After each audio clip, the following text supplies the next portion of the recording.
Hi, and welcome to my Hardcore Nuzlocking Pokemon Emerald Kaizo Until I Win series. Here are the rules. I can only catch the first Pokemon I encounter in each new area. Unless it's a duplicate, then I must re-roll.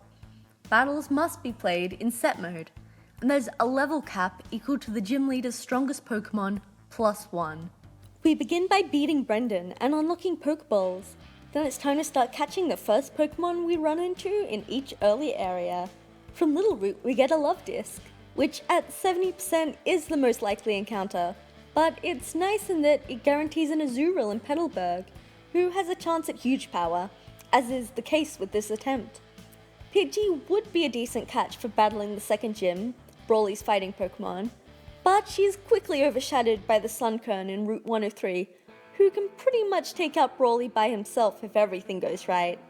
I also like to train him up to level 13 to learn Mega Drain and evolve him as soon as possible. This makes the early game battles much easier as well, as though I can't rely on him every battle to avoid overleveling, he's a safe switch in against pretty much everything. Plus, he can set up to take out threats like the Togepi with Metronome, who on average does nothing to us, but Metronome has rolled one-hit KO moves against me in this game before. Our last tricky encounter is a Growlithe, who can roar to end the battle, and thus make us lose our Oldale Town Pokemon. I've thrown Pokeballs at them in the past, and had them not catch, so I decided it's best to use our Electrike from Route 103 to paralyze it, increasing the chance it doesn't roar to 62.5 in our favour. So, not great, but more often than not, it will go our way, which it does this time, with the full power stopping him from attacking turn 1. Next turn we throw a Pokeball and he doesn't escape. This Growlithe has Intimidate too, so Cupcake will be a real asset this run. Overall, our early game encounters have been really above average this run, so with confidence in my step, we push forward. The first mini-boss grunt battle goes about as you'd expect with these Pokemon. Bagel Mudshots for the Magnemite one-shot, an Ice Shard and Water Pulse finish off the coughing, once it's done protecting that is. Water Pulse 2-shots Houndour, Ice Shard 2-shots Bagon, and after some playing around, the Duskull ultimately goes down to a single crit bite. After grabbing the guaranteed carp, it's red time. Now normally I start with Secret Power to try and get an early paralysis, then move to Charm to counteract the attack raises from Eevee's curse. When its attack is low, thanks to the stat drops, I start Water Pulsing until he goes down. That doesn't exactly work this time, however, with 2 rapid crits from Eevee bringing me down to just 2 HP. I try sending Bun in, but she just can't do enough damage to KO before Eevee just rests all the damage off. 42 comes out, and Bullet Seed definitely does enough, though she is hit to around half in the process. Bun comes in against the Charmander, doing a little over half with Water Pulse. Charmander heals back to full, then red switches in Bulby. On our side, Cupcake comes in, but he is put straight to sleep, and the Bulbasaur sets up a light screen. Thanks to this, when we do wake up, Ember can't quite two-shot, though ultimately we still hit for super effective damage, while he can't do the same to us. So before too long, the Embers take him down. Brownie comes in against the Pikachu, Mega Draining for well over half, so after Pikachu's healing we get a 3-shot. Charmander is finally back, so Bun comes back in. A flinch knocks me into the yellow, but for some reason Red starts flame wheeling my water Pokemon, so thankfully we don't get stuck in a flinch loop, allowing us to Water Pulse KO. We send in Tart against Squirtle. Thundershock hits hard, but we're put to sleep. Then next turn, we're Water Pulse crit and confused. I of course no longer feel safe keeping Tart in, so 42 absorbs a Water Pulse and Bullet Seeds him down to the low red. When we're put to sleep, however, I switch straight to Brownie, who finally wins us the battle with an Absorb. We start our next wave of encounters, and honestly, I feel they're still above average, including Oddish, Omanyte, Onix, and Makuhita, who I'm mainly excited to catch as it massively increases our Mankey chances. However, he is a pretty good fighting type in his own right as well. We sweep through the Gym 1 trainers without any losses this time, but before I challenge Roxanne, I accidentally overlevel Muffin against a wild Magikarp, which puts me in a kind of awkward spot against the Laleep.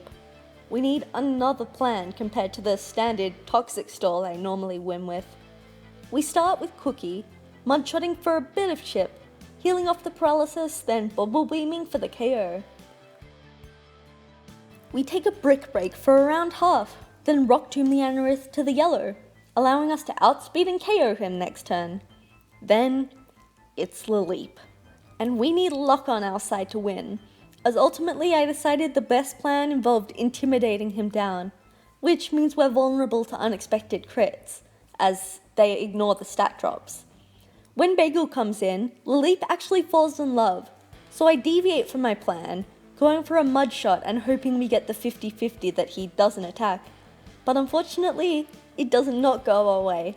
So back to switching we go, in a much worse position. I should not have deviated from my plan like that. Ultimately, this means Scone comes in far earlier than planned. I try to paralyze with Force Palm, but when that doesn't work, I use the stronger Vital Throw to try and get more damage. But between Giga Drain and his Beret, he just ends up back at full. This is not working out as I planned.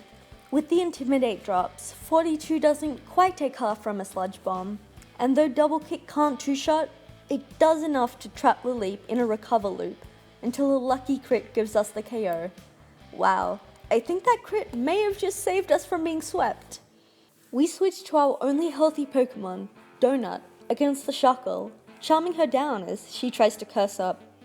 Eventually she switches to Rollout, which doesn't really hit that hard, and misses after the second attack, so she can't try for a high base power crit. We keep hitting away with Water Pulse, though occasionally we charm, as she just keeps trying to set up with Curse. She gets another Rollout going, and on the fourth hit it's doing decent damage. We don't give her a chance to get off that final fifth and strongest hit however, finally getting a Water Pulse KO. Cookie switches in against a Relicanth, taking a Rock Throw well, then going straight to sleep thanks to Yawn. This lets us switch 42 into a Water Pulse, and thanks to the no confusion, a single Bullet Seed gets us the KO. Then Lunatone comes out, and I'd planned for 42 to be nearly at full health here, but thanks to the Laleep disaster, she's at half that. Furthermore, Bullet Seed low rolls, meaning it doesn't quite do half, while a Rock Slide brings us down to 1 HP. I consider switching, but ultimately decide it's safer for me to just sacrifice 42 to get off some damage. Then, after our death, I can safely send in another of my Pokemon to get the KO. That is, until one of my Bullet Seed hits finally high rolls, allowing 42 to save her own life. Oh man, I think I am the luckiest person alive after that battle. Well, other than lottery winners and anything that affects real life, really. But wow, not only did I dodge crits I would have died to, but if 42 hadn't crit the Laleep when she did, she would have died to Lunatone's Rock Slide. All I can say is, remember this peeps. You don't have to have skill if this much luck is on your side. From Gym 1 to Gym 2, it's quite quick. We start by stomping an Aqua Grunt to save Pico, and making Briny our servant, chauffeuring us back and forth between islands for free whenever we want. Immediately, we grab 2 of our encounters, a guaranteed seal, and yes, we get the Mankey. Then it's time to get through the gym trainers. There are some close calls, such as when Bun gets crit by Battle Girl Laura's Machop and lives on only 3 HP, and another when Donut is crit by Battle Girl Lilith's Combustion, though she lives on the much more respectable 7 HP. The few other crits don't cause nearly as much of an issue, however, and ultimately we do get to Brawly without a death. Against Gym 2, we start by intimidating and charming down the Hitmontop's attack. Unfortunately, the turnout MVP Brownie switches in his crit, though that's nothing a Synthesis can't handle. Furthermore, a secret power leaves us paralyzed, which is unfortunate as I don't have a way to get rid of it. Between Synthesis to heal us up, we begin raising our special attack with Growth. By the time I get to +5 and go to attack, we repeatedly get the full para, and then we're crit again, though it's not enough to get the KO. Finally, we get a Mega Drain through, just missing the knockout as Hitmonchan's hit to the red, allowing it to get off a final attack before going down. Poliwrath comes out, and we're immediately fully paralyzed as Brick Break does a little on half. We take another next turn, so this time we break through the para and get the KO, and heal to a little above half. That was a close one. Hitmonlee rolling kicks for around half, while we break through para again to nab another KO. Hitmonchan's Rock Slide unfortunately leads to a flinch, but next turn I go for another Mega Drain, and this time we dodge both a crit and a flinch to get the KO. When Meditite comes out, I don't think we can survive another attack, even a non-crit, so we send out Bun. Double Brick Break brings us to the yellow as we get off a charm. Baguette intimidates, and Cookie takes advantage of its inability to be crit to get off a Bubble Beam, before Bread comes in to Air Slash for the KO. Only the Hariyama is left. We switch to Cookie to take a Rock Slide, then it's into Gyarados to intimidate, before ultimately going to Donut to charm, though a Force Palm paralyzes her. When Hariyama is at -6 attack, Bread comes back in. Her Air Slash does over half, so after dodging a crit, all she needs is another to give us the win. So, with both above average encounters and above average luck, we've gotten past the first 2 gyms without any losses. Let's hope we can keep it up in the next part. See you then.